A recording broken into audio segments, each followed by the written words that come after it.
It's not a surprise that the beginning after the end has been bombarded with so many critiques, especially after season 1, where it was basically slideshow city. But then you would think in season 2, okay, after they got through like the whole explanation and, the little growing up kind of story that Arthur had, okay, now we're gonna get to the real meat and potatoes of the story. No! Okay, season 2 has been nothing but side quest city ever since it started. Let me take you through what I have experienced week after week after week, because it has been dreadful. And guess what? Because it's been side quest city, the reviews have also been reflecting it. We got things like a 55% score on AniList. You got a score of 5.78 on my anime list. If you don't, respect those scores, okay, let me take you to Reddit, okay, of all places, to the r/anime Reddit, okay? We got people saying the animation is subpar, whatever at this point, but goddamn. The story itself is ass too, and I thought that was supposed to be the really good parts. Yeah. I also thought that was going to be the same thing. Okay, even in episode 4, it feels like the only plot relevant thing happened in the end. This almost felt like another filler until then. So, let me explain to you, right? Because every single episode, because it's been Side Quest City, from episode 1 until episode 4, has been nothing but, wait for it, anime original episodes that have been just filler. And it wasn't until this week when episode 4 dropped, I think it was yesterday, that we actually got a little droplet of main plot line actually coming back into the fold. Like, let me just show you, because it also reflects on the IMDb page where every single episode is under a 5-star review, except the last one. 5 point stars, 4.8, 4.7. 5.1? What the hell? Are you serious? Finally, we crossed the border. But wait, that's because this shit, like that one Reddit comment said, shit actually happens at the very end of the episode that brings us back to where things are supposed to be.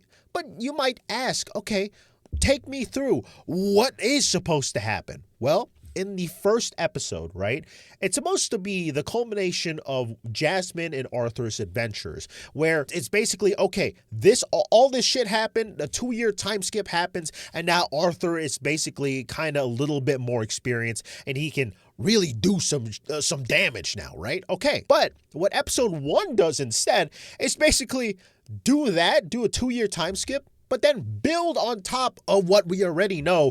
It's basically just solidifying, like, okay, yeah, we knew that Arthur at this point would be strong because he's with an AA rank adventurer. Plus, it's been 2 years since then. He was already strong before, but now we get to really see him in action fight a big-ass spider. Okay, awesome, right? So, really, we go from here, chapter 57 of the manhwa, to over here. Chapter 57 of the manhwa. Okay, that's fine, right? You would think next episode, oh, yes, finally, we get to the meat and potatoes. Hell no. Okay, we get to episode 2, where the princess begins adventuring. Arthur is barely in this episode because Tessia now becomes an adventurer? Oh, that's awesome. I'm all for Tessia getting her own solo episode, right? But that also comes with the fact that this shit has absolutely no plot relevancy to this whole fucking thing, right? The thing is like, her becoming an adventurer does not really matter in the big scale of things, especially with how things are leading up into what's supposed to be the main big bad, what they want to end the season with, right? The Elderwood Guardian. A little bit of a spoiler for you guys, but hey, not really, okay? So anyways, it's basically a whole episode about her and her misadventures as becoming an adventurer, right? Okay, fine. Finally, we get to episode 3. Oh, yes, please, Lord, a droplet of some plotline. Oh my God, thank you. No. Again, we got another filler episode with this time, we got Arthur, Elijah, and Lucas, and it's basically a bromance episode where they kind of go and beat up a big ass a salamander that Jasmine has to save them from, right, at the end, which, okay, fine. Thank God, because after that episode where, for some reason, Elijah was kind of a decent good guy, which, okay, fine, right? We get to episode 4, and finally, at this point, we get a droplet, just a snippet of some semblance of the main plot line, which is to go into the dire tombs and fucking meet this dude. Brauld. This is the dude we've been waiting for this whole entire time. And still, in this whole episode, it was still 95% filler until like the last minute of the actual episode, where it kind of shows what's gonna happen next, right? Or what's they're gonna anticipate to happen. But let me explain to you what's supposed to happen, because it's not really supposed to be, okay, episode 1, filler, episode 2, filler, episode 3, filler, episode 4, filler, right? It's supposed to be, basically, you got the manhwa where it's, the pre, like chapter 56, let's just say that, right? And then the time skip to chapter 57. What actually happens in the next chapter after that? Wouldn't you know it, they meet Brauld.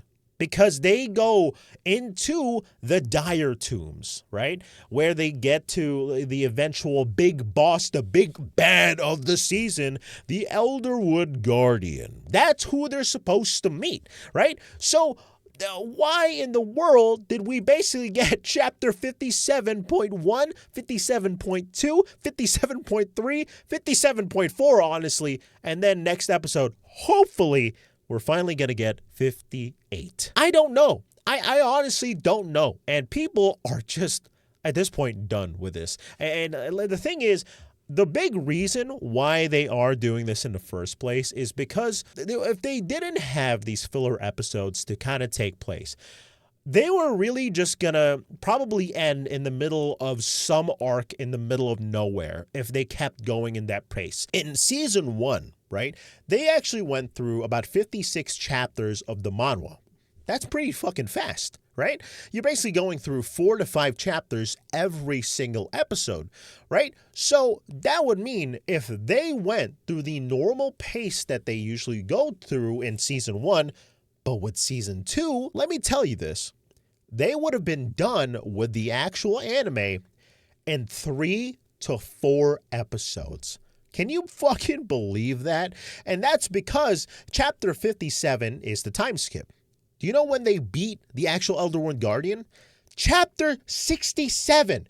10 chapters. And the thing is, I'm being compassionate and even letting them have this thing, basically the aftermath, showing the aftermath of that dire tomb situation with Lucas, and basically them ending it there, right? So that could be their 3rd and 4th episode. I kind of would have preferred to just have the fucking 4 episodes. I don't even care about any of these. Just give me the 4 episodes, put all the time and effort into those. And honestly, I feel like at this point, it's kind of just cock and ball torture, just me watching an episode every single week to just kind of have a bucket of nothing, And I'm sure at this point, right, because they still have 8 episodes left, right? They're gonna pad this shit somewhere down the line. They're gonna put, them going through one layer of this dungeon. It's gonna take like 2 or 3 episodes.